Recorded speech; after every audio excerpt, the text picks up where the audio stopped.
I'll take Rams 28-27. 28-27. You're going to go some points in this one. Yes, sir. Okay. Yeah. All right. We'll see. I'll bet you $5. A handshake. $5. It's our first handshake. It is $5. Does it bother you to actually like? No, it's all right. I'm going to put hand sanitizer on after this. I don't know where your hands have been. I was only on the wrong team and 38 points off. Only just off. I totally forgot about that. Where's my money? Is it? It's in my bag. Oh, yeah, the old in the bag trick. You hear that? What's up? It's Chris Sims Unbuttoned. Paul Burmeister is here. Good to see you. It's the centennial episode, everybody.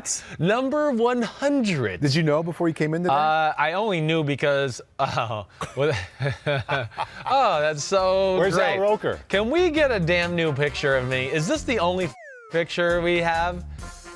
They call me evil Roger Goodell in that picture. It looks like when they said 3, 2, 1 at 1, you backed up. I was at a red carpet event for Super Bowl 50. Oh. Yes. Not just any event. Just not anyone, a red carpet event. Mm-hmm. Yes, very big deal. Is that how they make you stand? I mean, I don't know. My wife is standing next to me. Obviously, they photoshopped her out of there. How dare they? Right. How dare they do that to me and my wife? I'm going to bring that up with HR here at There you go. Just go back to what we did. We had Baltimore and the Rams. We bet $5. And you sent me, I should read your text. I need to go back. But you were I said Rams by 1. Rams by 1. And like 3 minutes into the game. You were like, throwing the towel. He sent a text like, throwing the towel. This one's over. Yeah. Did not have a good feeling. Yeah. Well, they steamrolled them. But we'll get into some Rams talk. Like I said, it's episode 100. Sorry to say that the big will not be here this week. He has some work to do. He's got some CBS stuff to do. How dare he do that? And he's with your siblings probably instead of you. Well, I mean, that's what he always does. I mean, yep. One day he'll see his grandkids here in Connecticut. One day. And it's so far away. It's all 35 minutes of a drive. I swear, he used to see me more in Nashville and Denver than he does now. That's what's crazy about it. All right? Too easy. We're going to do What the Happened. You know that. It's a Wednesday podcast. We're going to interact with some of the Twitter, Instagram questions. Also, Josh Norris at the end of this. We're going to get him on for 2 reasons. Some fantasy advice, because there's some great matchups in football this weekend. And he is from Charlotte, North Carolina, and a Carolina Panthers fan. And, of course, Ron Rivera was fired yesterday. That was big news around the NFL. And, of course, there's a lot of questions there, whether will Cam Newton be there next year and what direction do they go at coaching. So that's that. I think we've paid off everything we need to pay off. Let's get into the meat potatoes of what the happened. There you go. All right, let's get right to it. Yeah. The number one what the happened play. Right. Of this week. Yeah. In Seattle. Right. Late third and 5. It's 2017. 60-yard touchdown pass, Russell Wilson to David Moore. Yep. Immediately, Xavier Rhodes was helping us by saying, what the Well, yeah, that's such a DB move, isn't it? You know, when they get defensive beat. back or douchebag? Well, a little bit of both. DBs, I always love when they get burnt because when the receiver's running into the end zone, they always try to peel away and like not be in the screen or turn around and like, where'd you guys go? You're supposed to help me out there. So I always get a kick out of that. I'm gonna pull up the play too. Yes. Just so we can both watch it together as we always do. Yep. I think this one's pretty self-explanatory. There was a communication, obviously, mishap there between him and Harrison Smith. And also the free safety too? Yeah, maybe. So this is where we're going to get into it. And I don't know exactly what to say here. So here it is. It's 3rd and 5, right? To me, and again, this is what I'm going to say before we start the snap, and then you tell me if you think this is what you agree with. Okay. What I think they're trying to do is play a cover 2 look. But they're trying to do what we would call invert cover 2. So this guy's going to go here to cover 2. Harris is in the middle of the field right now, making it look like he's a single safety. And the ball's on the left hash. Ball's on the left hash to the middle linebackers, what Minnesota always does. Barr and Michael Kendricks are right over the center like they might blitz. Harrison Smith is down to Russell Wilson's left, right? Also, Xavier Rhodes is on the left there, covering DJ Moore man-to-man.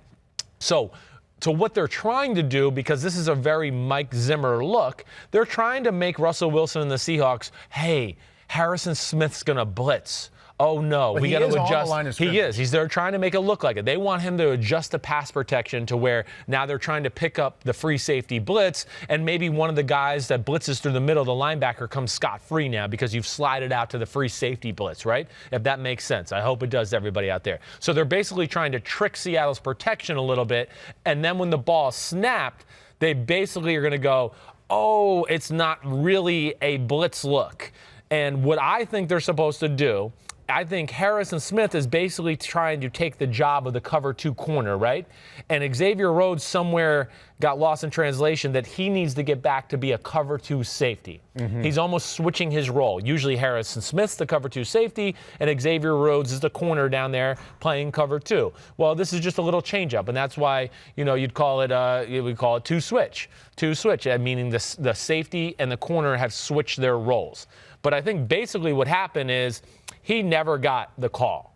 Xavier Rhodes, whether it was at the snap, and then Harrison Smith, to his fault too, as he walks down, he never looked out there to make sure Xavier Rhodes has the call. So, and if you remember seeing on TV at all, they kind of hugged it out. Well, Rhodes went over to hug Smith. He didn't look like he was ready to hug. No, you're right. Harrison Smith did not look like, which means to me, I don't know, what is that? What do you think that means, that he wasn't ready to hug? I think he was probably well aware that Rhodes was looking back at him, calling him out. Yeah, and going like, what the hell? Because it wasn't like he threw up his hands for a second. I mean, he kind of made a production out of it. Right. He definitely did. Now, and also, so is Harrison Smith mad at that, or is he mad at himself for not communicating more? That's the only thing. I'm just raising questions. That's I don't the one know. thing that we don't know. Right. We don't know. We don't know. Who didn't communicate what? Right. Because if I'm Xavier Rhodes, there's no way I can be mad at Harrison Smith, because there's not a coverage in the history of football where a safety lines up on the line of scrimmage and will then help you over the top. Yes, exactly so, right. I mean, it's obvious that he is no help to you. I don't know what communication he missed out on. You're right. I think the context, what we're basically saying is Xavier Rhodes, even with not getting the call,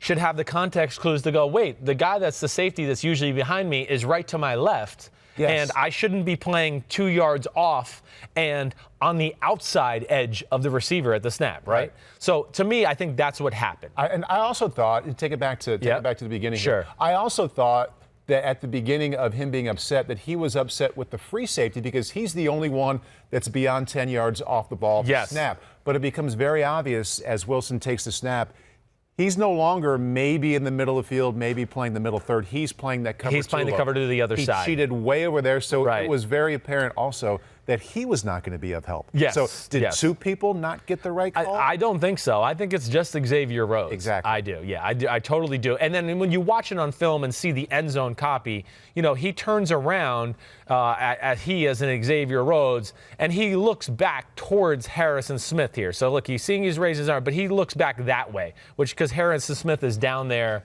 And to me, for what the happened, it's Xavier Rhodes didn't get the call or didn't pay attention or whatever it is. The other point of the matter is Xavier Rhodes is just having a pitiful year. There's no other way to say it. If anybody listened to Monday Night Football, the statistics of throwing at him and everything about it, he is no longer, and hasn't been really for the last 2 years, a top-tier corner. That's why Mike Zimmer came out in the offseason and said he needs to play better. Right. They're paying him like he's Jalen Ramsey or Stephon Gilmore, and he's not that. And if you want to know why the Minnesota Vikings defense is middle-of-the-road defense, it goes back to an old phrase, follow the money. And when the money's not performing to where it should be, then usually your defense or your team in that specific area is not going to be where it should be either. Can they hide him by playing him in zone? Well, they could, yes. They're a team that likes to play a lot of single safety, zone, and man. To me, I would just go bench him. You got Mike Hughes, who's a first-round pick from last year. You got Alexander McKenzie, who's a nickel back. You got Trey Waynes on the other side, who actually is phenomenal in coverage. You just can't make a play on the ball. He's always on the guy. He just can never seem to knock it down or do any of that. But, yeah, I just, how many times did we got to see it, before they just go, okay, he's hurting us more than he's helping us? That's what I would question there. What did you think of the Seattle offense with Carson and Penny healthy? Yeah, love it. Love it. Looks really, really good. Right? It made me, as I'm watching it, I'm always watching with context of what you and I have talked about on this show in the weeks leading up to it. I don't know if it was a month ago or 2 months ago, but you were complimenting Russell Wilson, and you said, I just wish they would help him a little more, because it's kind of like all him. But now with the formations they're running and how much they're running the ball, they're getting him under center in shotgun. I'm watching and wondering, is Chris thinking, yes, they are giving him the help I wanted him to have? Definitely, 100%. And again, I'm not going to sit here and go like, oh, it's the most intricate passing schemes I've ever seen.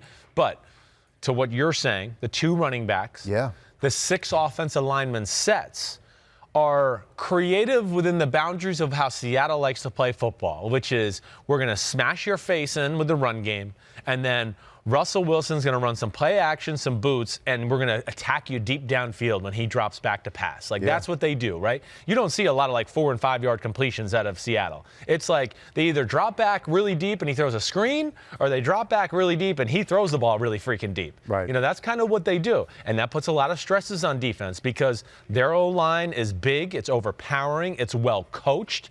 That's Schottenheim, Brian Schottenheimer's, you know, MO right there. Has always been run game. You know, even when he was up here with the New York Jets and the offensive coordinator, they were good at running the football. And Pete Carroll, that's what he wants to do. He wants to control the clock, beat you up physically, keep his defense off the field so they can run around like a bunch of psychos and be fresh. And then, hey, Russell, you'll make a few plays when you need to. And that's kind of how they live. And I think it's a great formula. And that's why they're in the upper class of football right now. You mentioned using 6 offensive linemen. Yeah. And for those of you watching on YouTube, you can see this along with us. Seahawks using 6 offensive linemen. The first 11 games, it didn't happen very often. Right. And now, week 13 against Minnesota. 32 times? 32 times. Versus 9 in the first 11 games. Yeah, it's phenomenal that they just went that drastic. I think two things. One, they started to realize, like, hey, this is pretty good for us. 6 offensive linemen. And then sometimes, you know, they bring in another tight end, so it's 7 blockers across the board, and one's the extra tackle. And they use a fullback as well. And they'll use a fullback as well, right? So sometimes you just go, wow, okay, we got to load the box up because we're going to get overpowered here. But then it's, man, we're one-on-one with DK Metcalf or Tyler Lockett on the outside. By the way, had some really nice catches underneath. Yes, he did, right? Not like into the body, eat me up, just like snag it. Snag it. He can snag it. You know, him and Josh Gordon, that's their value there. And then, of course, DK can take you deep, too. But that's where Seattle's dangerous. Seattle, as compared to other years, where I don't want to do discredit to, you know, some of the Doug Baldwin and some of the receivers they had. Like, they were really, you know, Jermaine Kearse and his prime and all that. They were really good. I just think the group they have this year is more game breakers, more guys that are putting fear into a defense where you go, whoa, they're big, they're fast, they can really run, and they can run by us. And, of course, Russell's one of the best deep ball throwers in the game. But I love the 6 old lineman set. And I would think the other reason the last thing and what we can move on is Minnesota loves to play nickel. I mean, I don't know what their numbers are, and I don't know if Pete Dimalitolitis can look that up real quick, but I would bet you they are one of the league leaders just off the top of my head and watching football and playing nickel defense. They love to have Anthony Barr, Michael Kendricks, and then they have 5 DBs in the game, and it's the 4 O-linemen. And with this team, too, and you probably have heard me say this, with Minnesota, they don't have depth in their front 7. They don't have depth in their defense. To me, this is one of the big problems with them. And that's why if you look at Mike Zimmer's record as a coach, December's not always been a great month for him. 1, because I think they're not overly creative, and 2, I think they wear out. You know, they just, Everson Griffin and Daniel Hunter and Michael Kendricks and Barr, they're on the field every play of every game. It never ends. And Linval Joseph is in there like 90% of the game, too. Yeah. They don't have enough of a rotation. They're a little top-heavy in their payroll, and that's the one issue I've always had with Minnesota. And, you know, I fear that it can come back to bite them in the butt this year. I want to, Pete, say that one more time. Minnesota uses nickel 74% of the time. 6th most in football? Fifth most. So there you go. Right. You know, I don't chart these things, but as you know, I watch a lot of football and usually have a pretty good feel. Right? Yeah. I also want to say this about Seattle now that we're in December. Right. Russell Wilson warrants a lot of this talk about being an MVP. Yeah. But with this formula, you talked about the offensive line. Right. You showed the graphic. Both backs healthy. If they're going to run the ball between 35 and 40 times a game. To help him. And I looked this up, too, and we all know what happens in January. These are going to be close games that they're in, whether they win or lose. Definitely. 9 of their 10 wins are 1-score wins. Isn't it amazing? Or less. Yeah. So they're running the ball well. The quarterback's an MVP candidate, and they are used to being in games that come right down to the fourth quarter. They're battle tested that way. A team that's easy, and I'm not from there. You're right. I don't necessarily like them or hate them. I watch them, but that's a team that in January. Yeah, they're scary. Yeah. They're fearless. For every reason. That's why you respect them. I mean, Russell's fearless in clutch situations. Pete Carroll, you know, he walks around like an old man all week, but on Sunday, all of a sudden, he's got, hop in his step and he's running around. And they demand fearlessness and physicality. And that's what's amazing about the NFC this year, because the top teams are killers. They're killers. They want to knock people's heads off, and that's where they are. And, you know, I think they're better now than where they've really been all year long. Like, they are starting to hit their stride because the defenses seem to have found its mojo. And I'll say this, in their 2 losses, hey, if they got to play Baltimore again, I know Baltimore won 30-16. That game was closer than the score. They did one of the best jobs against Lamar Jackson all year in the quarterback design run game. Lamar Jackson ran for 100 yards in that game, but I would challenge anybody to go watch back. He scrambled on drop-back pass game twice. That was really his big runs. He probably got 80 to 90 yards on 2 runs, which were not design runs. It was scramble and make something happen. I thought against the design Baltimore run game, they did a very good job. And then let's not forget, their Saints loss, it was a punt return for a touchdown by the Saints. And when the game was still close, the Seattle Seahawks, I can't remember who it was, a receiver fumbled, and they picked it up and ran it for a touchdown. And Teddy Bridgewater's first start. So they won a game there that I think is not always a way where I go, you're going to win games like that on a weekly basis. That's all I'm saying. They're dangerous. We know that. Part 2, what the happened? Let's stay in the NFC West. Right. L.A. Rams. Yeah. How did Jared Goff and the Rams go from costing me $5 whole in losing 45-6 to Baltimore to winning 34-7, and Goff goes 32 out of 43 for over 400 yards and just made it look like a Friday walkthrough against the Scouts? Yeah, this was a McVay special. I mean, McVay deserves more credit than anybody. Jared Goff did a great job. I'm not sitting here trying to downplay anything he did. Definitely not. But, the game was won by boots and screens. Why did they work Sunday in the previous 3 weeks? Right. They didn't work that well. Well, yeah, they've gotten away from their screen game altogether this year. This is something that, I even did a little little chalkboard spot on this a few weeks ago about their screens. The numbers are not where they've been the past few years. So I don't know what the reasons are there for you. I really don't. I also think they've fallen in the trap a little bit of the drop back pass game as of late. Let's get in the shotgun and spread people out, and we'll try to dissect you that way. Honestly, I don't think that's Jared Goff's forte. I don't think that's his strength. Not to say it's a great weakness, but I don't think he's going to carry your team that way. So I think Sean McVay went, you know what? I'm just going to go back to what made us really good the first 2 years, which is spread teams out horizontally, bootleg, screen to the receiver, fake the bootleg, throw the screen to Todd Gurley after that, and then he attacks you vertically with the run game, the inside zone, basically. And that's what they got back to. And we'll see if they do that. Now, Goff does a great, Goff throws the ball well on the run, and he's a pretty good athlete. And, Robert Woods being back in the lineup and him being full go here, and Brandon Cooks changes their offense too. Brandon Cooks missed a number of times. Robert Woods had the little personal issue he was going through out there.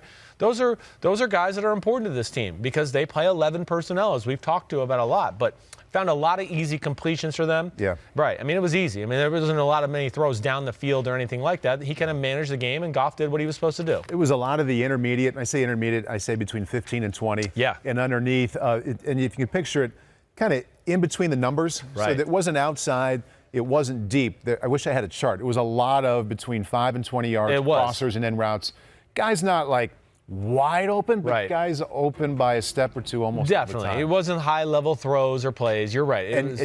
Was it mostly because they got back to what you said that they're really good at with the play action and boots, or did Arizona just fail somehow in blitz and coverage? They had Arizona, if I had to say one thing what they did in their defense and the other aspect of what happened in this game, the Rams got back to up-tempo. And when they go to up-tempo and you just line up in a defense, what happens? Sean McVay gets into Jared Goff's ear, so Jared Goff can go double wing right, and they get up, right? They get up to the line of scrimmage really quick. And Arizona was just lining up in a defense, and then he sits there for a second. So he's going double wing right.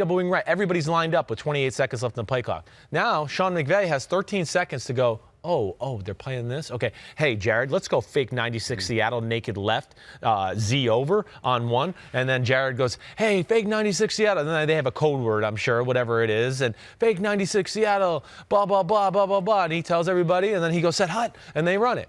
To me, that's where you got to be careful with the Rams. You got to be able to disguise at times and not show the defense to McVay, so then he can't get into a Jared Goff's ear and tell him the right play. That was another aspect of the game that really jumped out to me. So a defense to prevent happening to them what Jared Goff did to Arizona this weekend. Yeah. They just line up. They know that's coming. Yeah. Hey, for the first 10 seconds, we're just going to line up. Just walk around.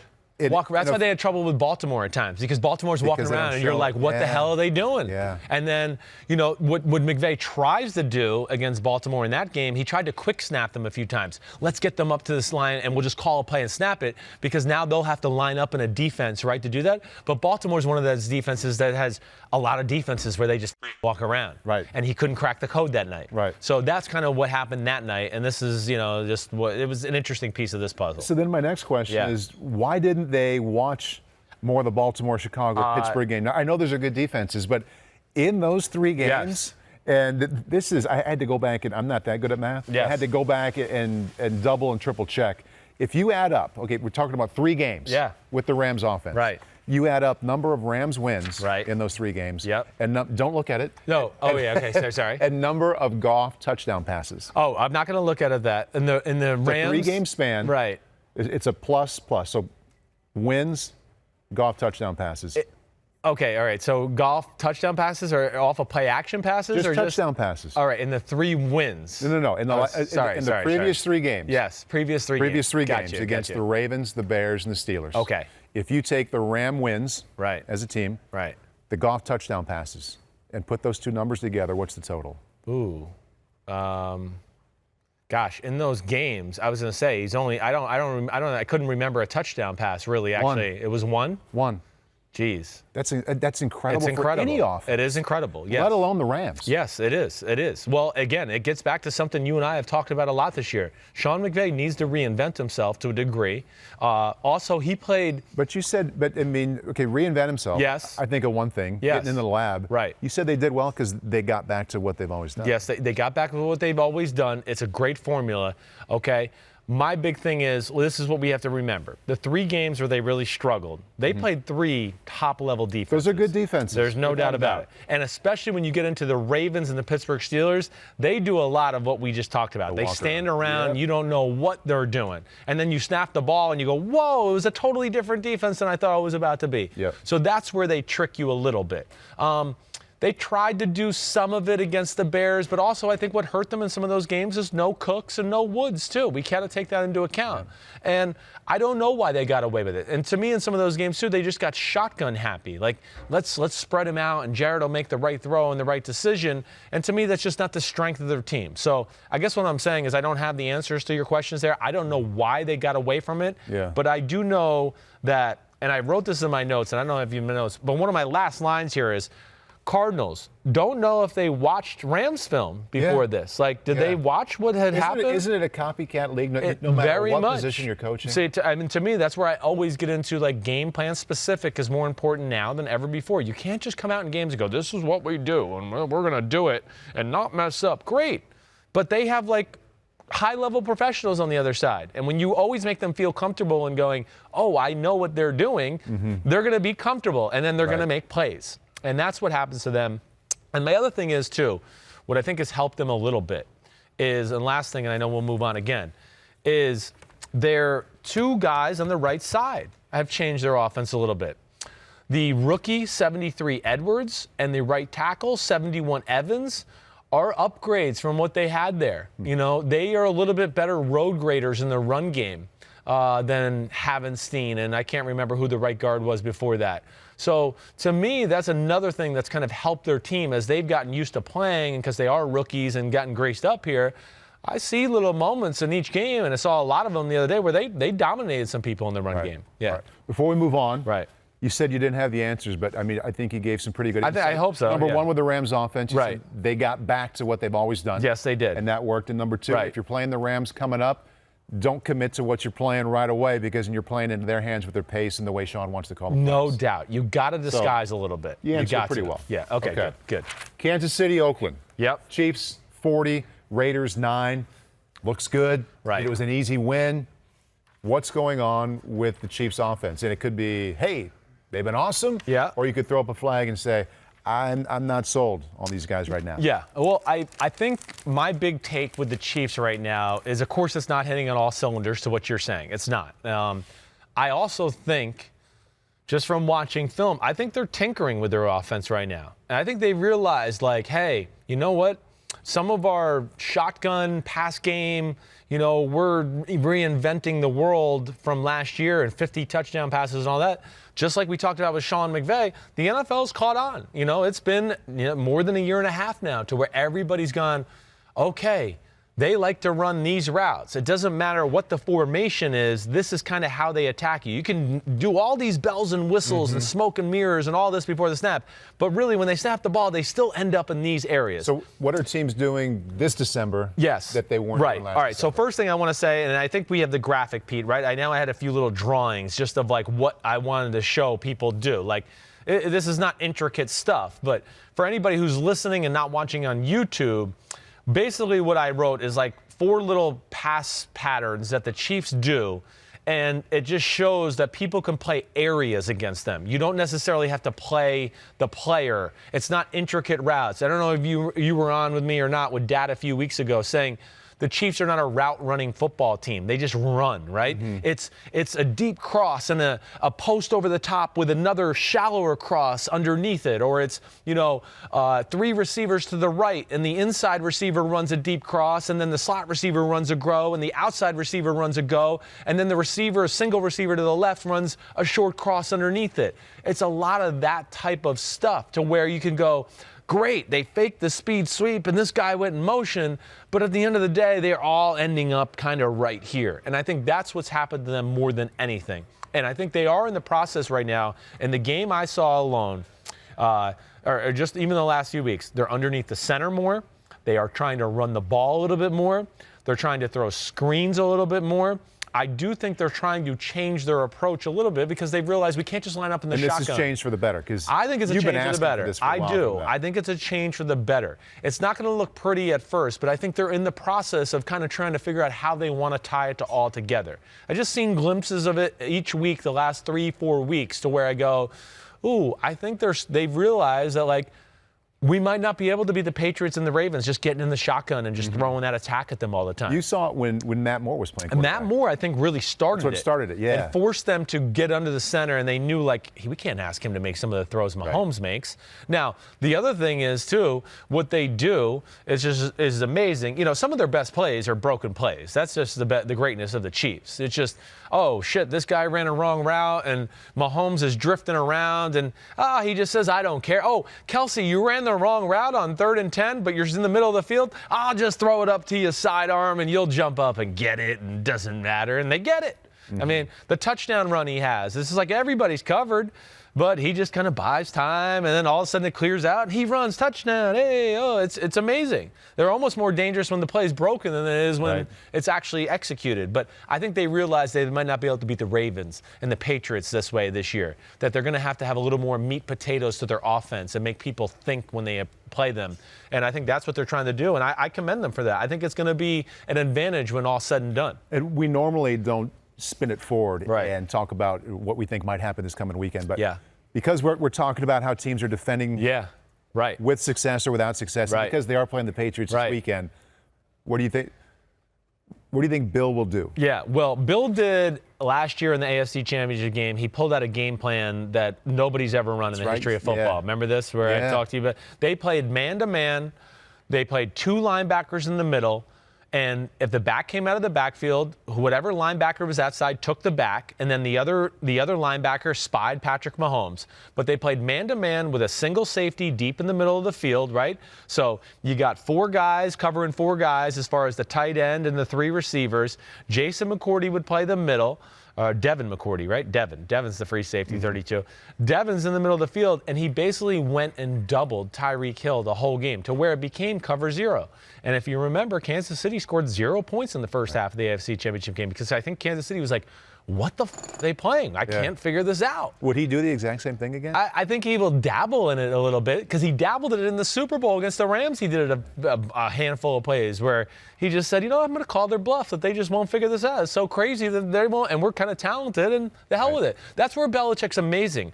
One, is he's smart and tactical. 2, he's got balls. He does. He's not afraid to let go. I've never tried this before, but I'll try it. Do you think that he would not show his best this weekend to save it for January? No. Is he that far ahead of himself? I don't think he's that far ahead of himself. No, I think this is what makes New England great. They're going to do what they need to do this week to win this game, because I think, too, he realizes, like, man, if they got to go down to Baltimore again in the AFC Championship game, he doesn't want to do that. He wants to make them come to New England and play them there. Right. That's an advantage. So they're going to do everything they can to win this game. The one thing I will say is, yeah, Kansas City, of course, can pose some problems for New England, just like we just saw Deshaun Watson and them pose some problems. They have 3 guys that can run, and if you play too much man-to-man, they're going to take their shots. And eventually, Patrick Mahomes, I would expect him to hit on some of them. Right. So where Bill might have to go this game, you know what, we might play zone, and let's just see if they can be patient and throw the 5-yard underneath route, which we know has been a problem for Kansas City. So we'll see. You ready for pop quiz? Yeah, let's do it. I know you did well on these. Yep. Big Phil told me you were a very good student until you went to Texas. Right. Okay, here we go. Patrick Mahomes has under 200 passing yards in each of the last 2 games. Yeah. How many times was he held under 200 in his previous 25 career starts? I mean, I almost want to say none, but I'm going to say 1. It is 1. It is 1? And is it Los Angeles Chargers from 2018? It was week 7 this year. At the Broncos. At the they Broncos. Killed him. They didn't really need to.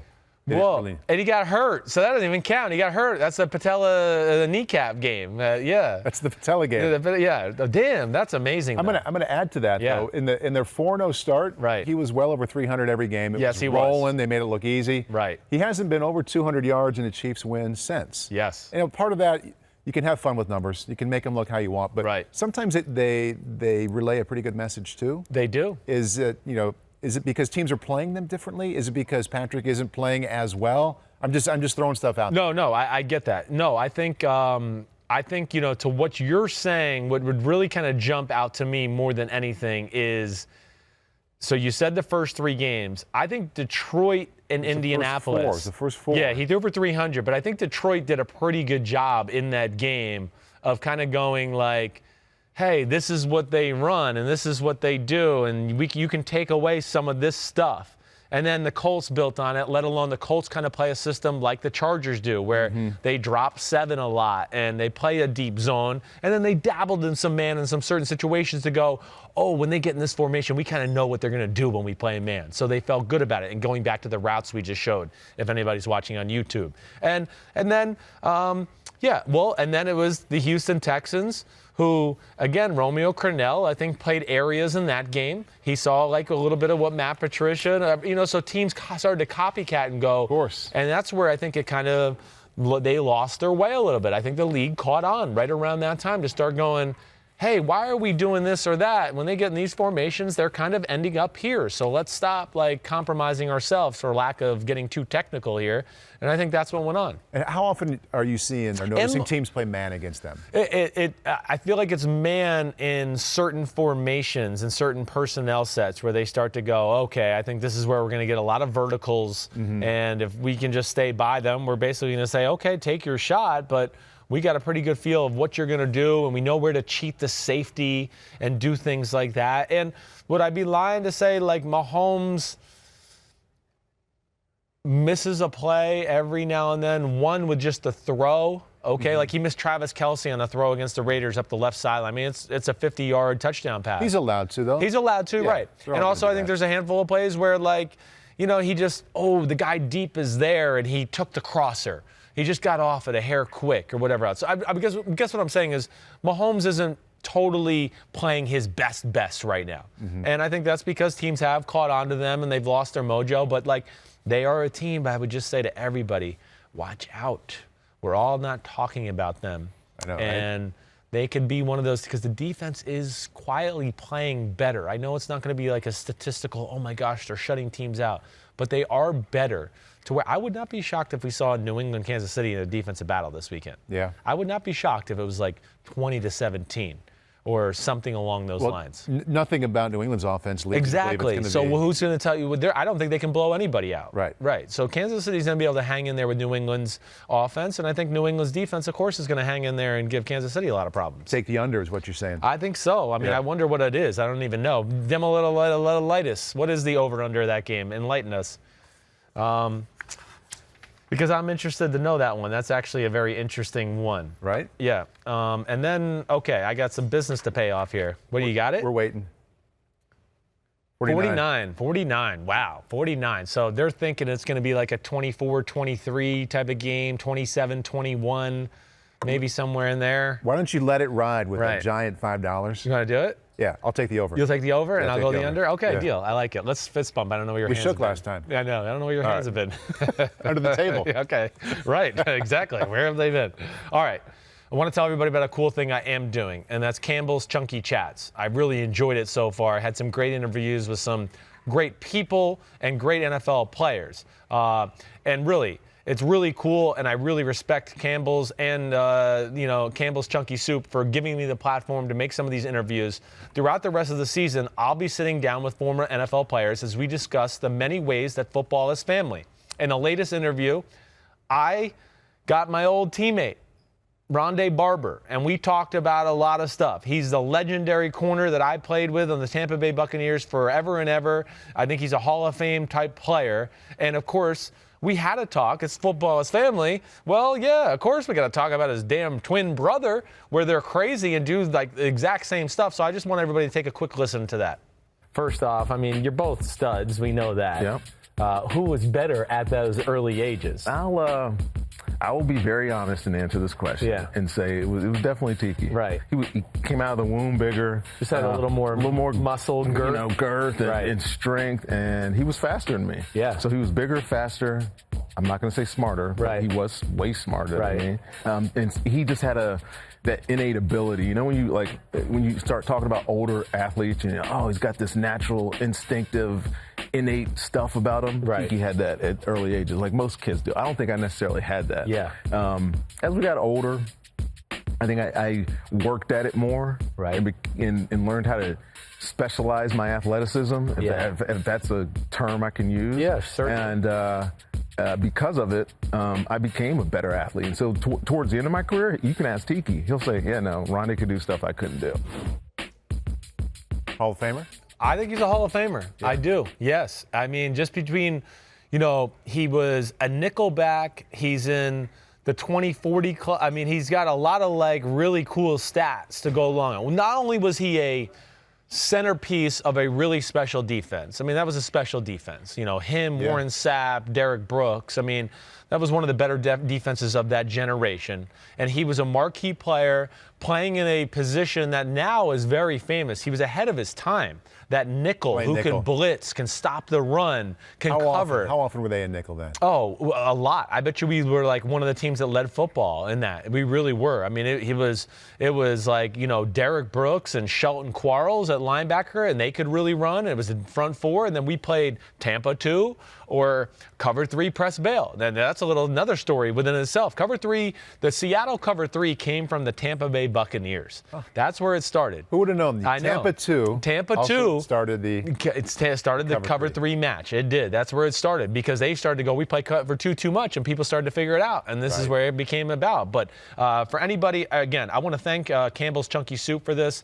These are Campbell's Chunky Chats, okay? Chunky Chats. I'm a big soup guy, and I'm a big family guy. And to hear the whole thing, head to NBC Sports YouTube page. And special thanks to them once again. They're crazy, too. You know what's crazy about them? Of course, they're twins. Mm-hmm. And I was really good friends with Rondé when I was in Tampa. He was my Friday night date night. It was me, my wife, him, and his wife every Friday night for 4 years, 5 years straight. We always did it. And we had a blast, and we were, one of my favorite teammates ever. But the stories of him and his brother and that weird twin stuff, they would buy their wives the same Christmas gift, and they would never talk about unbeknownst. Come on. The wives would call each other and be like, "Hey, what'd you get?" And they'd be like, "Oh, I got this Tiffany bracelet." They'd be like, "No way. What color?" "Oh, it was a gold one with blah blah." And they were like, "Tiki got me the same thing." And you'd be like, "What?" They literally had that weird wavelength there going on. So Pete really D cool. just told me question you asked, or maybe it's not answering a question, but just kind of layering the information. Right. 40 picks. 40 picks, 20 sacks. Sorry. Charles Woodson. Yes, Charles Woodson's the only other guy, right? Exactly. Right, exactly right. I thank you, Pete. That would have been Johnny on the spot there because I went to the party for 40-20 something and I just couldn't figure out what the hell 2 stats it was. You don't remember the party? Yeah, kind of remember. I remember the start of it. And then, kind of went haywire from there. That's what a good party is supposed to do. We have a new section. Yeah. You want to do it? Yeah, let's do it. Okay, Playoff Contender Word Association. Yep. I have the words or names. Right. All right, I'm going to bounce them off you. Yeah. You just tell me what you think. Yeah. Ryan Tannehill and Derrick Henry. Maximization is the word I would use, okay? First off, Ryan Tannehill is not putting up, like, giant stats, but they're pretty good. They're good, right. Yeah. I mean, it's 15 total touchdowns, 4 interceptions. In his 3 starts, I think he's 12 TDs, 3 picks. 12 TDs, 3 picks. Over picks. 70%. Yeah, there you go. And, the yardage are not going to, like, blow you away is what I was trying to say. But what I am, and I think you've heard me say this, I'm a big fan of, are you taking full advantage of what was there to be had? And I have not come away from a Ryan Tannehill game yet and gone, oh, he left 150 yards on the field. I'm like, whoa. I mean, it's pinpoint. And he maximized everything that was there to be had. There's no plays or wide open passes where I go, oh, man, if they hit that, this game's different or blah, blah, blah. No, he's taking advantage of every opportunity. He's a phenomenal deep ball thrower. He's tough. He's taking care of the football. And then the same with Derrick Henry.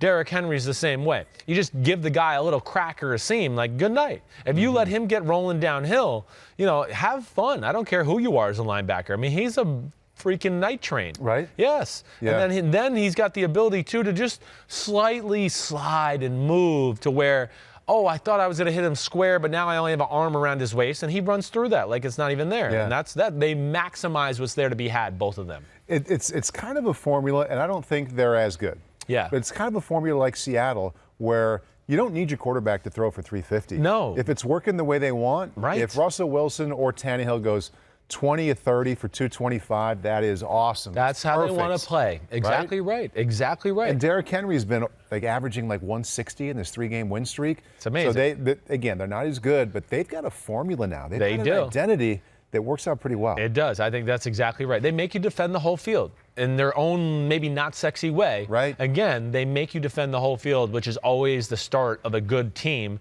Plus, they're playing great on special teams. I mean, they've won 2 of these 3 games by blocking freaking field goals. Right. Beating the Chiefs, beating the Colts this week. It's just it's amazing. They never die.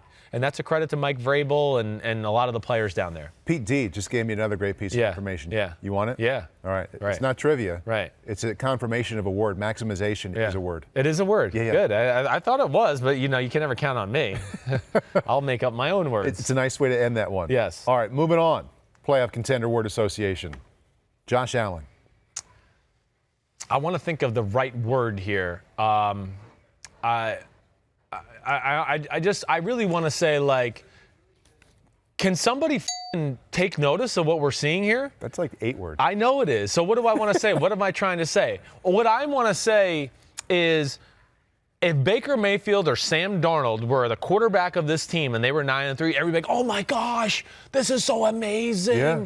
They're playing so great, these guys. They're getting their investment. They were top 3 picks. Oh my gosh, this is amazing. But with Josh Allen, oh, it's 300-yard rushing games in a row. Oh, no big deal. Oh, they're 9-3 and he's playing awesome football. Oh, it's no big deal. Under the radarization. Under the radarization. He said that's a word too. Is it really? Okay, I was going to say that was new to me.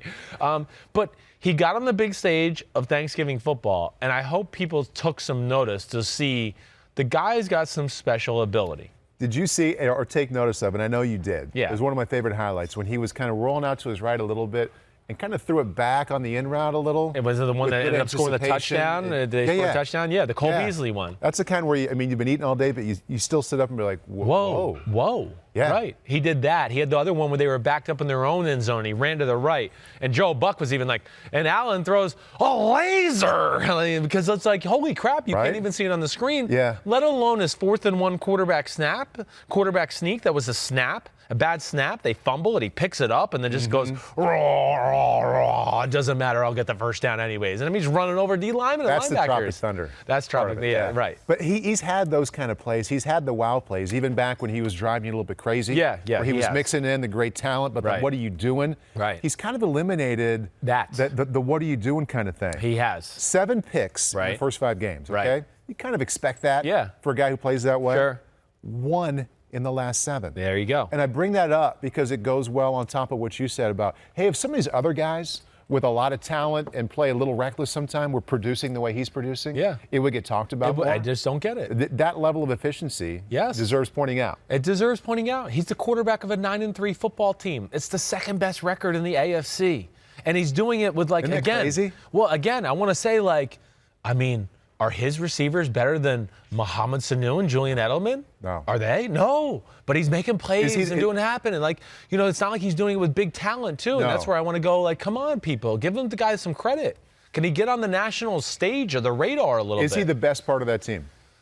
No, their defense, and I still would go with Sean McDermott. He's the best part of that team. And then defense second? Yeah, like his coaching and what they do on the defensive side of the ball is special. And then, of course, the way he manages the game overall and the game plan of, all right, we're going to run the ball, and I'm not going to let Josh Allen throw the ball 45 times because it might become a disaster, and he'll take too many chances to what you talked about. So Sean McDermott, to me, is one of the best coaches in all of football. He's a special, special coach that way. He really sees the broad scope of the whole game. And he's realized just like, okay, we just got to rein him in a little bit. I know he's got special talent. We can just rein him in a little bit, not ask too much of him. He can win games. He's a defensive guy. He's a defensive games. But he is a overall attack, like this is how we're going to attack and play this game kind of coach. Yeah. And he's phenomenal in defense. Why? Because he does game plan specific stuff, as we always talk about. He's special that way, but he understands the full scope too to go like, I can't let this guy keep running around and like screwing my team and my defense and do that.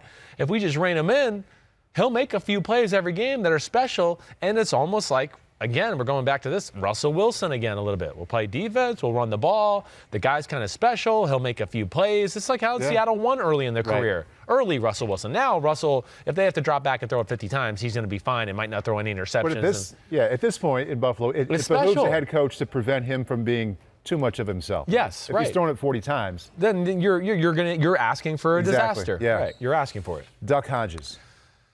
I mean, just man, they needed him.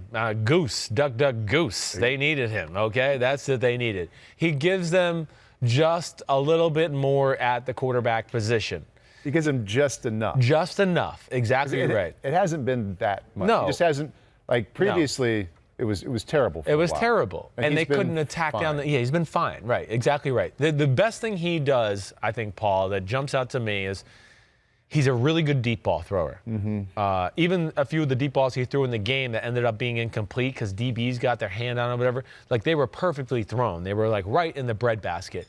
That to me is where he gives them more of an advantage than Mason Rudolph. I mean, anybody can hit the 4-yard shallow cross and throw a screen, and they're managing him that way too. And they took it really slow early on. Best thing he's doing. But the best thing he's doing is when he gets one-on-one on the outside, and it's a go route or a fade route or a deep cross or a post, man, he puts it on the screws almost every time. Right. And that is enough for a team that wants to win with defense, run the ball, control the ball that way. Right. And then, hey, if we can just hit it on that occasional shot, we can be a motherfucker. Right. And that's what they are right now, Pittsburgh. It's only a 2-game sample size when you talk about him starting. Right. And I'm watching him and trying to think of the right way to like delicately but accurately describe who he is. It's like he's cautious, but he's not afraid. I think that's a great way to say it. He knows his role. He does. He doesn't need to throw for 300, but when it's time for him to cut it loose, he'll do it. He doesn't care. He'll do it, and he'll do it with accuracy. And deep ball throwing can be safe throwing too. If it's as long as you're not throwing it into double coverage or trying to make a deep crossing route into like a really tight zone window, like that can be dangerous. But when it's just a one-on-one deep ball throw, the chances of the ball being caught by the offense are certainly greater than being caught by the defense. And also the chances of the ball being incomplete are still greater than the defense catching the ball. It's actually somewhat of a safe play. That's what I always say. Like, with young quarterbacks and inexperienced quarterbacks, sometimes I say, stop playing them man-to-man. Make them read a defense and go somewhere else. You're actually giving them the get-out-of-free-jail card to go, it's one-on-one. Let me just throw it up to that guy. Someone might end up running free. Right. Yeah. Or my guy will just jump up and catch it, and that's but he does that, and that's where they were missing. So I asked you, Josh Allen, the importance on the team, or best parts of the team. You said third. Right. McDermott, the defense, and then the quarterback. Yeah. Duck Hodges right now. Oh. Where's he rank on that team? Ballpark figure. Yeah, defense is one. Their defense is a Super Bowl type Mike defense. Tomlin's got to be there. Mike Tomlin's probably 1. Defense is 2. O-line would be 3. Yeah. Yeah, and then really, their stable of running backs might be 4, just because they love to run the Wildcat and all that. Let's put him in a tie for 4th. So he's in a tie for 4th. Exactly right. Yeah. But they're doing things the right way. Again, Mike Tomlin should be in the Coach of the Year discussion. Of course he should be. Come on. Oh, winning like this with the third-string quarterback? Exactly. Come on. Right. Insane. And they're managing the game the right way. Taysom Hill. Weapon X. Weapon T. I don't know. But he's just like a freak of nature. I don't know. You watch the Thanksgiving game. It's a catch. It's a run. It's a throw. Whoa, he blocked the punt. It's just like, what else can he do? I can't decide internally. They should leave it the way it is. He touches it 3 times a game, and it's great. It's exciting. Right. Or should they give it to him 8 or 10 times a game? I think you're going to see more like the 8 and 10 times a game here down the stretch when they need to win these games. I went and added it up, and it's even less than I thought. Yeah. It's right at about 3 a game. Yeah, I guess I'm not shocked. Yeah, because he went through a stretch there where he didn't really get any touches when he had to become the real backup behind Teddy. Yeah. And they've had him on the field a good amount here the last few weeks, but you're right, he hasn't touched the ball a whole lot. I think he's going to bring 2 things to the offense for sure. A Lamar Jackson-ish type running attack when they want to change it up a little bit and then, give them an extra number in the run game, right? And you have to somewhat play it honest because he can throw it good enough to burn you. But if you're a defensive coordinator, and I make you a number of different things here, now you're a defensive coordinator, but how worried are you about him during the week if he's only doing it a couple times a game? Yeah, well, I think what you're worried just because of the big play factor of it. It's a couple times a game, but man, one of them was around the left edge for a touchdown. You know what I mean? Thanksgiving was the right mix. Right. Cool. So I think it's just annoyance for a defensive coordinator. It's going, I got to worry about Sean Payton and Drew Brees and everything they do and their run game, and then this whole Taysom Hill package along with it. Mm-hmm. Holy cow! And now I got to worry about I got to only play these type of defenses because they can do some creative things in the run game that can really screw me over. And damn it, he can throw the ball 70 yards down the field. So that's where it's unbelievable. And then he gets on special teams and he makes tackles and does all those type of things. I just think we'll see him more and more here down the stretch as it becomes more and more desperate. And we got to be the 1 seed or the first round bye. He's going to be. Which Hill is a better gadget / slot receiver runner guy? Tyreek or Taysom? Well, Tyreek is the most dangerous weapon in football still to me. He's right there in that discussion. Taysom Hill is awesome, a weapon, but Tyreek Hill is he's keeping defensive coordinators truly up at night where they're oh my gosh, oh yeah. I got to worry about him and Mahomes. The field can't even hold these guys. It's crazy. But Taysom Hill is a pain in the ass. Kirk Cousins. Still really good. Don't go all Florio and just be negative on this guy. I'm not. Well. I still really Block good. That out of your mind. I'm not going to be. Don't be a prisoner of the. What do I want to say? Or what's that? Say that again. Prisoner of the moment, or just don't just ride with the narrative. That's what I want to say. Yeah.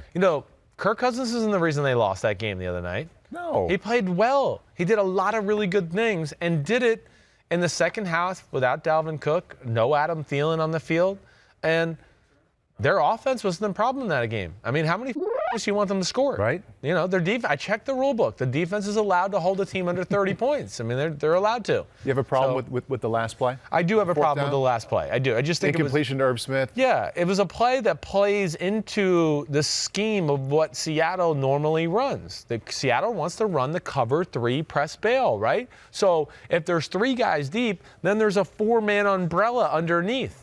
Yeah. So to run a go route on the outside by 2 receivers, and then the 2 inside receivers run 5-yard outs, there's guys there for that. Right, and you're basically giving up those 2 guys because, I mean, how many quarterbacks on 4th and 3 at that point of the game are going to throw a go route? Right. Not very often. Exactly so right. So then you're limited to your 2 inside guys. Yes. And it's a 25 to 30-yard throw to get 4 yards. Right. And Florio, like, we had a discussion too. He's like, I think he should have thrown to Madison out of the backfield. And as we talked about it on the show the other day, I was like, I don't know. I was like, let's look at it. And we kind of watched it and replay the play. And he was like, yeah, you're kind of right. Like, if he looked there, Bobby Wagner was there. And even on film, it's even more apparent. Bobby would have been Wagner, a yard and a half short at least. I mean, I don't even know if they would have completed it. It would have been like, bam, he gets hit and the ball flies in the air. And it's not like one of these throws where you throw it lesser than the line to gain, but you can hit him in stride and he can run. Right. He had stopped and was going to set up his back. He's going to have to turn around and do, exactly right. That one had no chance. No chance. It was just and they called that same play on 1st down and on 4th down. And I don't like that. That's Minnesota's biggest problem, though. If you can get them behind, they are not the type of team, a little bit like we talked about with the Rams, they're not going to beat you with just a normal drop-back pass game. Right. They're not as explosive enough. They're not creative enough in the drop-back pass game to win games that way. They need to have the game close so they can still rely on the run and the boots and the play actions. That's when they're at their best. All right. As promised, we're going to get to Josh Norris. Let's bring his ass in here. Before he comes out, let's take a listen to the owner of the Carolina Panthers, David Tepper, about the decision to let Ron Rivera go. If people believe or fans believe that I'm going to hire the Messiah in here and it's going to bring you to the promised land in 1 year, I got a few guys they should meet. They can meet the Tooth Fairy. They can meet Santa Claus. I got a bridge in Brooklyn. It's not going to, I hope it happens that way. I hope we can find that person and make those changes in 1 year. This is a building process. We are at the beginning of a building process. Am I too low? And there he is. There he goes. Is he too low? Are you too low? Too low. I mean, I'm not 6'5". It's too late now. 60 yards. Yeah. I'll lean back. Yeah, okay, I'll lean back too. I feel like I tried to lower this. Mine doesn't lower anymore. I will say, I wore this bomber jacket once. Yeah. And was told by multiple people in this building, it looks very Chris Sims of you. Yeah. I agree. It looks cool. I like the look. I like it. Thanks for letting me borrow it. No problem. I appreciate it. Yeah. I actually almost wore the bomber jacket It should today, have a which hood. is actually scary. Really. That's true. If Chris Simsian. Yeah, you're right. I used to do that I feel too. like everything now Maximization in of Chris Sims. 2019 can have a hood on it. Like, it doesn't matter if you're wearing a blazer, like a suit. At some point, Right. the suit is going to have it. Bill Belichick made them cool. You could go ahead on a blazer. And everybody's because you're young. following. Like, how young? 31. 31. Damn, you're 31? I'm 31. What an asshole. Okay. That automatically makes him a bad guy. What an asshole you are. How dare you be? Before we talk fantasy and what's coming up here, fantasy football, that is, you're from Charlotte. Mm-hmm. The whole Ron Rivera firing is interesting to me because sometimes it's obvious a coach needs to go. This one wasn't obvious. There was more winning than losing when he was there, but yet it was back and forth between the winning and losing and maybe a little stale. As someone who grew up there and loves the team, you down with the move? Well, one, I don't know if I love the team anymore. I will say this. If the Panthers didn't come to Charlotte in 1995, I probably wouldn't have this job because that's really what got me into it. We had season tickets since 1995, going to the first year at Clemson. Ever since then, just going to games. That's kind of how I fell in love with football. Just having it. Were you there down in the street. 2005 when I came into town and whooped that ass? I did. I also watched on television when Al Wallace hit you. And what an asshole. Jeez. Get him out of here. No, you know what this is? This just happens, and I'm sure you both can say this. Like 8 or 9 years with one team, it just happens. Yeah. Yes. And especially when someone is of the mindset of Ron Rivera, a defensive-minded head coach, and the defense just falls off a cliff. Right. And I don't think it's for personnel reasons because I understand K1 Short has missed much of the season. Don Terry Poe the last few weeks. Yeah. But you still have Luke Kuechly. Right. You still have Shaq Thompson. Right. First-round pick in Vernon Butler. Right. Eric Reed got a contract extension. James Bradbury, Dante Jackson. There's still players on that defense. Mm-hmm. And to me, the personnel on the defense side as individuals was much greater than the sum of the results. parts. Yeah, I agree. That's a major issue. Right, and when you're a defensive head coach. Right. I And the agree. other part of this is that since 1995, the team has never had an offensive-minded head coach. No, they haven't. And this is also what happens when billionaire spends billions of dollars. Yeah. Didn't they have George Seifert was also defensive? Yeah, it's defensive. You're correct. Yeah. I just automatically he came from the 49ers. You're like, he did all those great things. Yeah. So I would be surprised if the next head coach is not younger, is not offensive-minded. Right. But this is a major trickle down in a lot of ways. And I think it's very smart of what David Tepper did because he didn't come in immediately and just clean house. Yeah. Like he did that on the business side, but on the football side, he kind of let it play out. He let it play and evaluated. I wouldn't say these last 2 years have been bad necessarily. Right. They've been okay. But if Ron Rivera was going to be a good head coach, he would have allowed him to be a good head coach. I am surprised that he and Marty Herney aren't kind of tied in this relationship. Yeah. It sounds like Marty Herney is still going to have his job after this season. Yeah. Well, I do like Marty Herney. I'll say that. I do think he's got a good eye for talent. You mentioned, I know he didn't draft all those guys, but he also did set the team up early on in Ron Rivera's career when they were pretty good too. I think it ran its course. I want to ask you one more question. It ran its course, like you said. It's 9 years. I think the other thing that, this is one thing that jumped out to me. He only had, out of the 9 years, he only had 3 years of above 500 football. I know. Isn't that kind of shocking? I know. And because they were more relevant in that. They were a lot around 7 and 9, they had 7, the 8 15 and 1 win season. Right. But all 3 of those seasons you're talking about were double-digit win seasons. Yes, they were. 12 and 4, 15 and 1. Yeah. What was the other one? 10 and 6, maybe. And then you had the 6 and 10, 7 and 9s mixed in there. Right. I went back to the John Fox. Yeah. Exact same thing. 9 years. Yeah. Defensive head coach. Right. 3 winning seasons, Right. all in the double-digit era. And then the 7 and 9 and the 6 and 10 seasons too. So it's 18 years of basically the same pattern. And Ron would get very defensive about this. He got very defensive about this in his press conference earlier today because you can say he's never had a back-to-back winning season, but they did win 3 straight NFC South championships. Yeah. One of those was a 7-8-1. Right. And so he says they are the first ones to do that in the NFC South. He's getting very defensive about it. I do think Ron Rivera, though, gets an immediate job. Yeah, I think somewhere in the next year or two. I don't know if it happens this year, but yes. Because at the very least, what you ask of your head coach is to instill an identity of a team. Yeah. And I think he can do that no matter where he goes. I do too, because, I mean, he's hard-nosed. He's kind of a general out there. And I think they take on his identity. Personality, they usually play very sound on both sides of the ball. Do you want them to keep Cam Newton? Last one, and then I want to ask you fantasy This is stuff. huge. Absolutely. You do? The biggest thing here is a lot of people are pointing at the current Cam Newton contract. It's like $19 or $20 million, nothing guaranteed after that for 2020. Right. And right now that's without all these big deals that are going to happen this offseason. That's around like quarterback 14, which is a bargain. Bargain. But there is no way, either for the Panthers or for another team, Cam Newton plays on that contract. Now, a lot of people are going to say, well, he has no leverage. He's injured. He's about to have foot surgery. Okay. He's going to be paid by someone, right? Someone's going to give him 2 years guaranteed. Going to give him more, that's 3 for years sure. Right. Guaranteed. So there's no way he plays on this 1 year deal. And if he doesn't play on this 1 year deal, I doubt the Panthers take him or keep him. But to me, it's so difficult to find someone that good. Yeah. And it's not that long ago. I mean, last year, the first 8 games were fantastic. Fantastic. That it would be a mistake to move on, but if they are doing a hard reset all the way around, I guess it makes sense. I think that would be short-sighted. It would be so it's so unlikely to go out and find something better. Well, it's hard. Can I ask you a question? Yes. Because Norv is stepping down as offensive coordinator. Yeah. He's giving Scott Turner, his son, play calling duties. A lot of people, fantasy-wise, are nervous how this affects someone like DJ Moore. Right. How this affects Christian McCaffrey. Is it something we just can't know? Because we've never seen him call plays. We've never seen what his resume might be. Well, it's probably going to be very similar to his dad, too. I feel like Norv only took this job for that reason. Right. And he was very good. Right. Norv was very good. He reinvented himself in Carolina and did a lot of different crap and invented an offense that fit well around Cam Newton, to your point of him playing really great in 8 games last year until he hurt his shoulder. And that changed things. So, yeah, I would imagine that he is going to steal a lot of the tricks of the trade as far as what his dad did. I think this was all it was about. I mean, Norv was done. And then they basically said, hey, you can bring their whole family. Bring them all. And he's got his son, his brother. I mean, he's got his grandfather on staff. They're all they really were. There's 4 or 5. Them, right? Really. Yes. They all came. And I think it was all about getting Scott to get him to audition basically, and continue to learn how to be an offensive coordinator so he could, continue his life in the profession. All right, let's get after it. You ready? You good? Yeah, let's do fantasy stuff. Yeah, let's do it. Did you guys notice the fantasy playoffs this weekend? I did not, but I knew it was coming That's what up. I'm here for. I did. Yeah.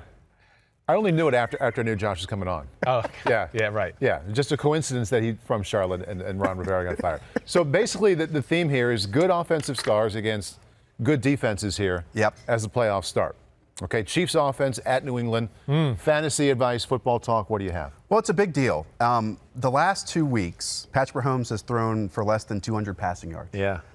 We documented this. Yeah, we did. Yeah. And I'm sure I'll reiterate some of the things that you talked good. about. I want to hear this. But, I mean, last week, it's not really fair because they just dominated the Oakland Raiders. Yes. But still, we care about numbers. Right. We care about production. I think against New England, we know how historic this defense has been, but so much of that was in like the first 8 weeks of the season, scoring defensive touchdowns, kind of the cake Shitty schedule that they played. Right. Yes.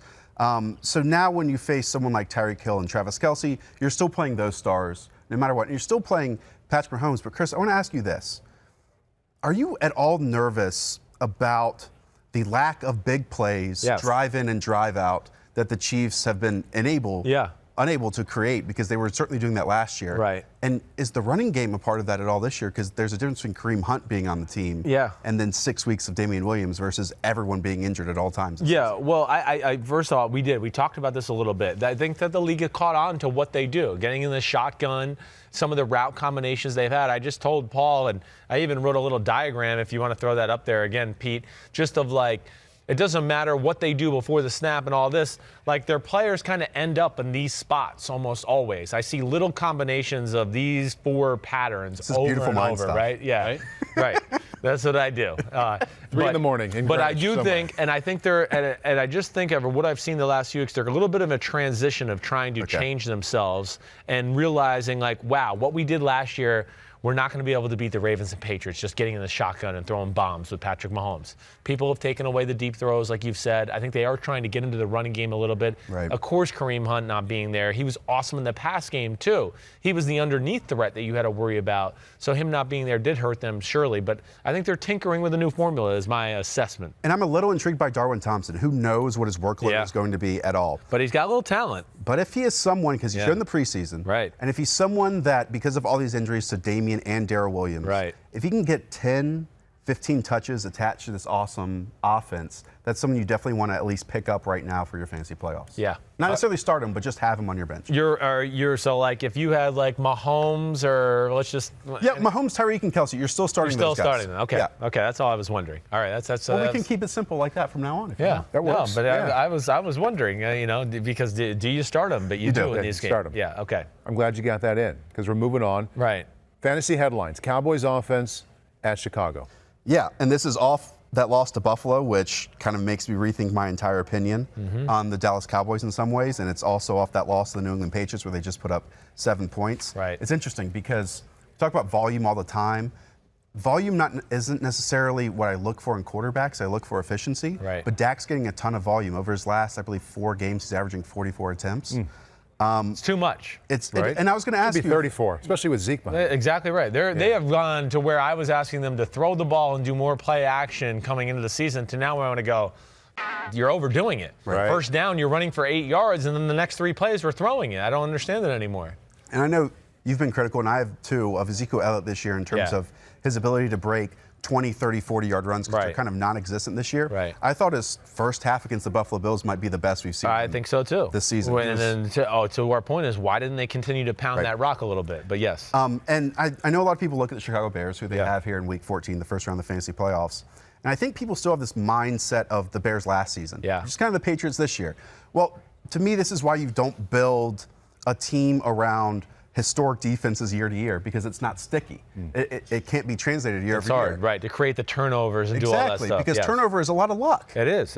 And so with the Bears this year, I'm not going to say they're a mediocre defense, but I'm not going to say they're a great defense. I would say they're somewhere in between. Right. And so much of it is, a half second from Khalil Mack getting home. Eddie Jackson not coming down with 10 interceptions or whatever it is this season. Sure. And we also saw them go against David Blau on Thanksgiving, and him hitting vertical shots against them. And getting torched early on, right. And so you have Amari Cooper, Michael Gallup, and even Randall Cobb's coming along. Right. I'm not going to say I'm starting him with confidence. Sounds like you are. But I can absolutely see a path here for Dak Prescott to be a top 8 quarterback, and for Amari Cooper to be a top 12 wide receiver, and for Michael Gallup to be a top 20 running back. Right. We didn't talk about this, but I have, with the Rams and how they had like this get-right game. Right. And they needed that at that moment. Right. The Cowboys need a get-right game right now before they get to the NFL playoffs. What do you think this game means for Zeke?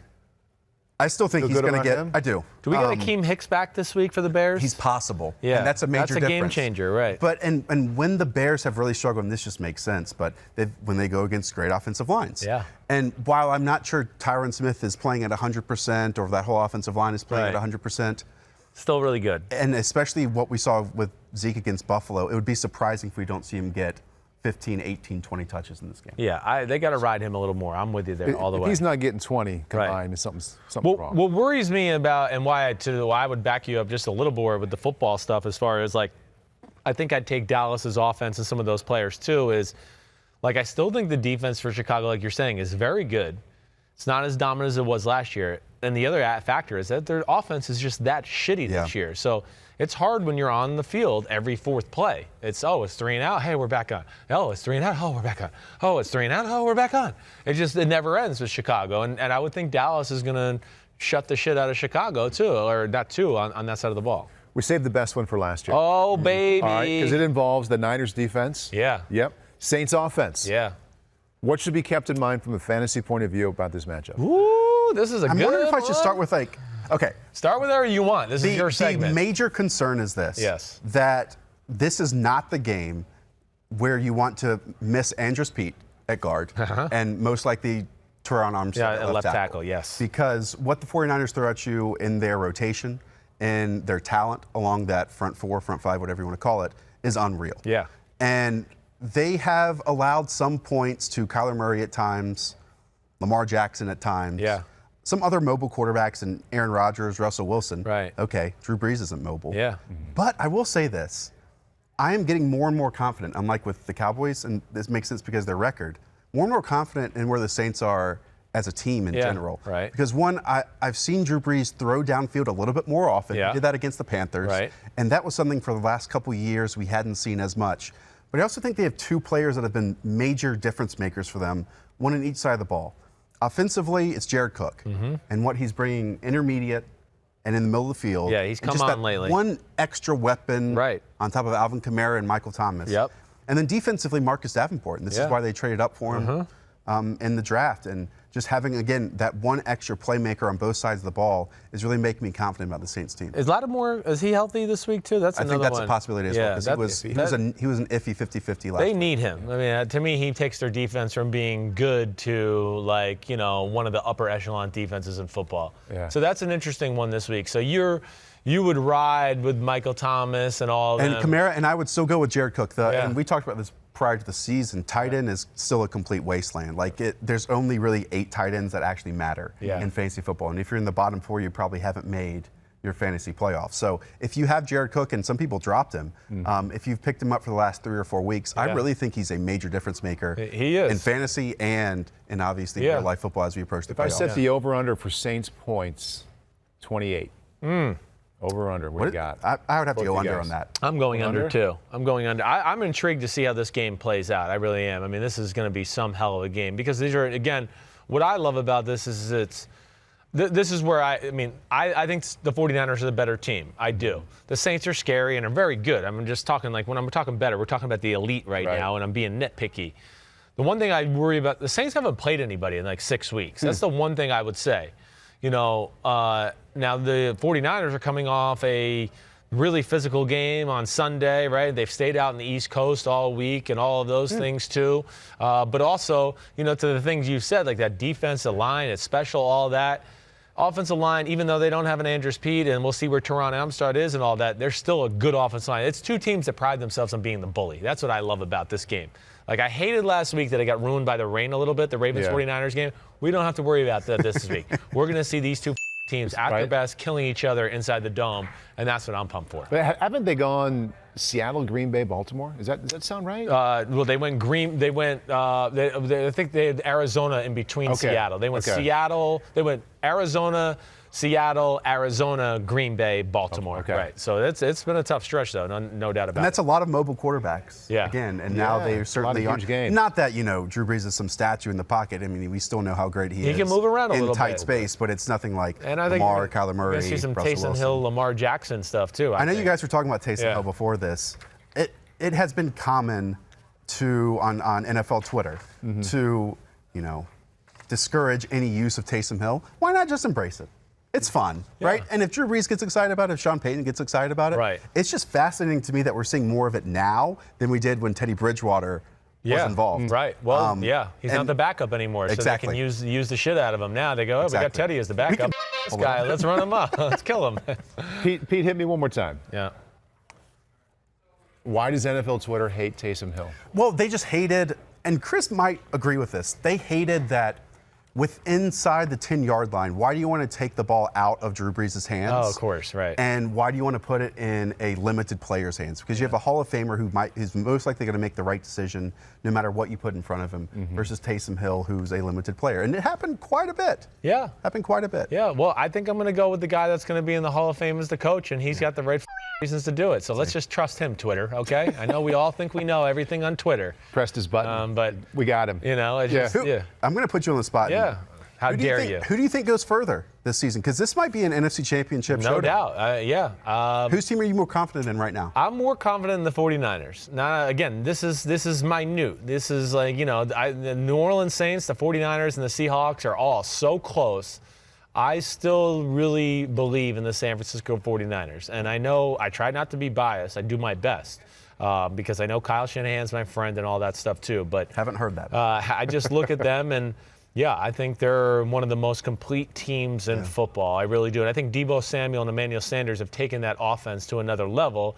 And that's why I was disappointing about the rain last week. Because for sure. We talked about it walking through the halls. Right. It took the play action and bootleg aggressive passing game away because it was a monsoon. And they rely on that more than a team like Baltimore. So it hurt them and how they tie their game plan together as to where Baltimore's game plan is tied around run game and more run game and more run game. And then, oh gosh, they're doing so much just to defend the run game. We got to drop back and throw here. We're crazy if we don't throw at this look, and that's where they take advantage. Tell your buddy Kyle just to pick one running back, please. It would really help someone like me out. I bet you that drives fantasy Twitter crazy too. Yes, it does. Of course. Who is it this week? It hurts. It hurts me deeply every single week. Thanks for coming by. You the man. Thanks for inviting me. Are you guys done or am I just rolling out? Oh, no, stay here. Come on. We're going to close out. We're done. I can't talk anymore. There's only so much I could take, Birdmeister, okay?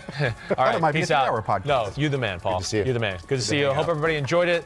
The 100th episode of Chris Sims Unbuttoned. So special. And I want to say this before we go. My man, Donald McDonald, who we hear all the time, he's moving on. He's gone Bobby big time on us. He's got a new job. He's moving on. Moving to a real theater. But it hurts me. This is my buddy over here, and I enjoy seeing his giggles behind the camera all the time. Come here. Show everybody what you look like, Donald McDonald. You heard his name so many times. Here we go. Can you fix the jib and do this? There's Donald McDonald, my man, Donald McDonald. But good luck, buddy. Wear your flannel next time. All right. The red and black one, all right? You better. Okay. All right, everybody. Peace out. You know where to find us on social media. Subscribe, rate, review. Goodbye. We're done. See ya.